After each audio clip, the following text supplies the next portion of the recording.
দর্শক, আমরা এই মুহূর্তে দাঁড়িয়ে আছি রাজারহাটের চৌমাথাতে। সেখানে দুর্গ উৎসব হচ্ছে।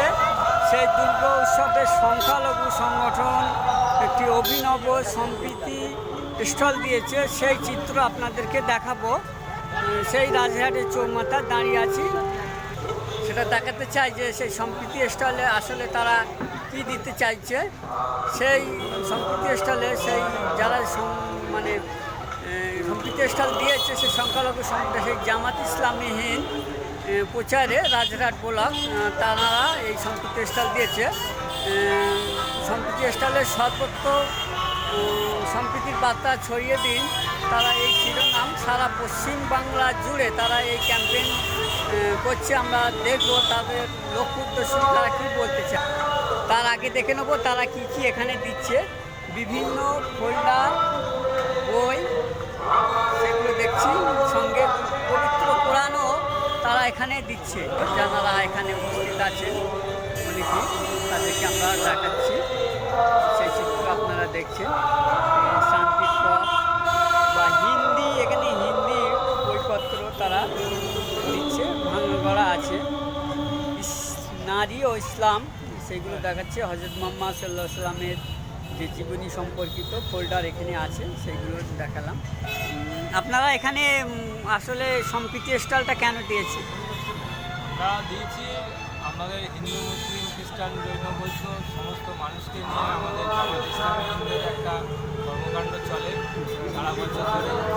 তাই আমরা হিন্দু মুসলিমদের এই যে দুর্গা পুজো উৎসব, এই উৎসবকে আমরা সুন্দরভাবে তারা যেন উদযাপন করতে পারে, তার জন্য আমরা এই স্টলের মাধ্যম দিয়ে আমরা তাদেরকে লিটারেচার এবং বইপত্র আমরা বিলি করছি এবং সত্যকে চেনার জন্যে এবং সৃষ্টিকর্তা প্রভু এক ঈশ্বরকে চেনার জন্যে আমরা কিছু বার্তা তাদেরকে দিচ্ছি। আপনার সারা কেমন পাচ্ছেন? হ্যাঁ, আর আমরা জল এবং ফার্স্ট এড আমরা তাদেরকে দিচ্ছি।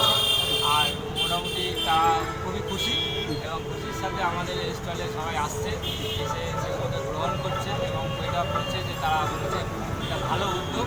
সেই হিসেবে আমরা প্রতি বছরই করে থাকি। এই উদ্যোগ আমাদের সারা জেলাব্যাপী চলছে। এইভাবে আমরা মানুষের পাশে থাকি সবসময়। আপনার নামটা একটু যদি বলেন। নাম সত্যি। আর এক দাদা সম্প্রীতি স্টলে বসে আছে, টানা মুক্তি সুন্দর। দাদা, কেমন লাগছে স্টল দিয়ে?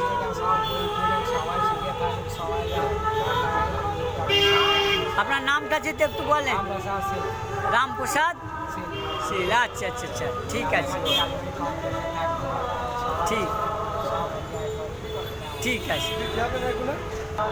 আপনারা এখানে স্টল কতদিন দেবেন? গতকাল থেকে চলছে, দশমী পর্যন্ত।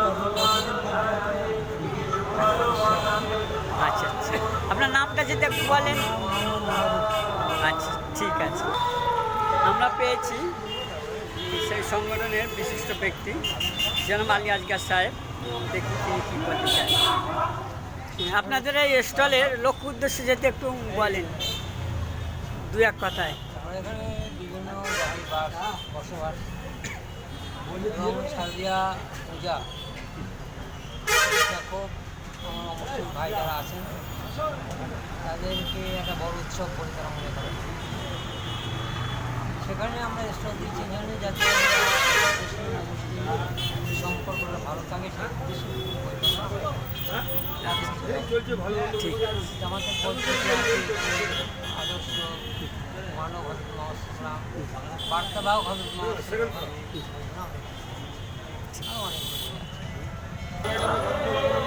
বর্তমান যে ভারতবর্ষের যে চিত্র, মডেলিং চিন থেকে শুরু করে বা যে হানাহানি থেকে শুরু করে এগুলো হচ্ছে, তারপরেও আপনারা যে সম্প্রীতি স্টল দিচ্ছেন, সেই স্টল সম্পর্কে যদি আপনাদের কী বার্তা দিতে চাইছেন মূলত, সেটা যদি একটু খোলসা করে বলেন।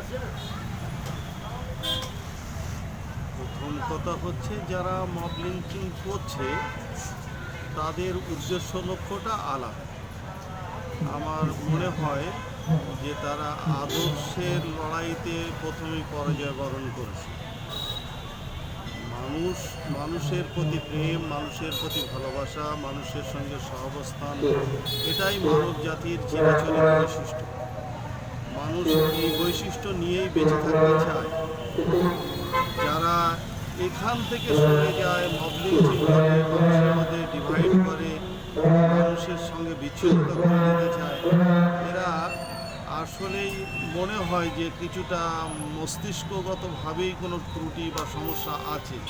কারণ এইভাবে কোনো মানব জাতিকে সরিয়ে নিয়ে কোনো আদর্শ কখনো সফলতা লাভ করতে পারে না।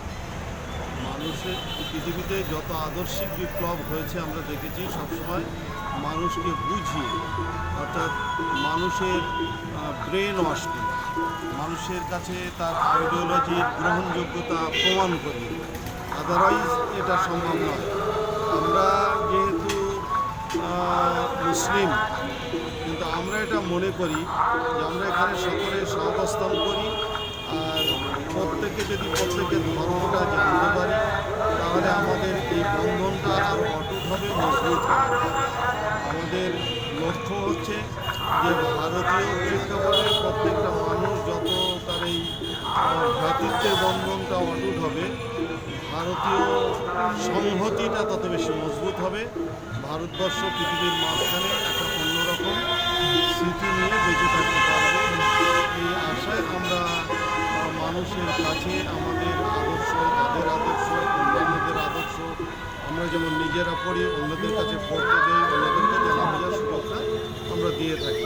সেই লক্ষ্যে এই শারদীয় পুজো উৎসবের সময় মানুষ সব থেকে একটু ফ্রি সময় দিতে পারে, তাদের চিন্তাভাবনা করে। কারণ এখানকার মানুষগুলি কর্মব্যস্ত, এই কর্মব্যস্ততার মধ্যে পুজোর সময়টাই তারা একটু ফ্রি থাকতে পারে। এই সময় আমরা একটু মানুষের সঙ্গে সঙ্গে আমাদের চিন্তা এবং আদর্শের আদান প্রদান করার সুযোগটা আমরা নিয়ে থাকি। এদিকে কেমন ছাড়া পাচ্ছেন? প্রতি বছরই আমরা ভালো সাড়া পাই। বছরে তো সবে শুরু হয়েছে, আশা করছি বছরে আমরা যথেষ্ট পরিমাণে সাড়া পাবো, এটা আমাদের আশা। পশ্চিমবঙ্গের ন্যায় উত্তর চব্বিশ পরগনা কতটা স্টলে আপনারা এই সম্প্রীতি, উত্তর চব্বিশ পরগনা কতটা সম্প্রীতি স্টল আপনারা দিতে পেরেছেন? পর্যন্ত প্রায় 10-12টা মতো সম্প্রীতি স্টল হয়েছে, আরও কিছু হবে। দশমীর সময়ও অনেক সম্প্রীতি স্টল হয় এবং ভ্রাম্যমান কিছু সম্প্রীতি স্টলও হয়। আমরা সব মিলিয়ে 10 থেকে 15টার মতো টার্গেট রেখে দিচ্ছি। আচ্ছা, এখানে কি যা কিছু দিচ্ছেন সব কি ফ্রি? হ্যাঁ, আমরা এখান থেকে যা দিচ্ছি সবই ফ্রি ডিস্ট্রিবিউশন। মূলত কী কী দিচ্ছেন আপনারা?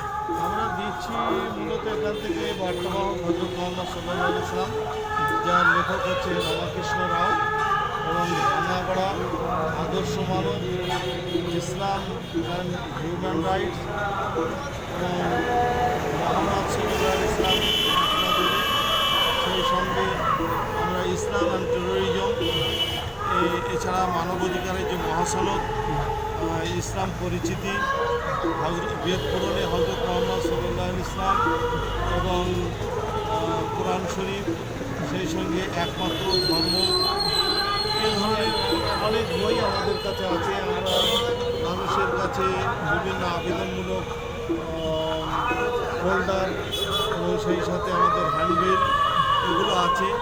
এবং পুজো মণ্ডপে যারা ঘুরে পরিশ্রান্ত ক্লান্ত এমন মানুষদের জন্য আমরা ফ্রি জলের ব্যবস্থাও করে রেখেছি। তাহলে আপনার নামটা যদি একটু বলেন। আমার নাম মোহাম্মদ রফিকুল ইসলাম, কোন দায়িত্বে? আমি জামাত ইসলামী হিন্দের উত্তর চব্বিশ পরগনায় প্রিয় দর্শক, এই ছিল আজকের এই আয়োজন। সকলাই ভালো থাকবেন, সম্প্রীতির বার্তা সকল দেশময় ছড়িয়ে দিন, সকলাই ভাই ভাই হওয়ার থাকার চেষ্টা করুন, এই আশা ব্যক্ত করে এখানে ছোট পরিসরে ভিডিওটি শেষ করলাম।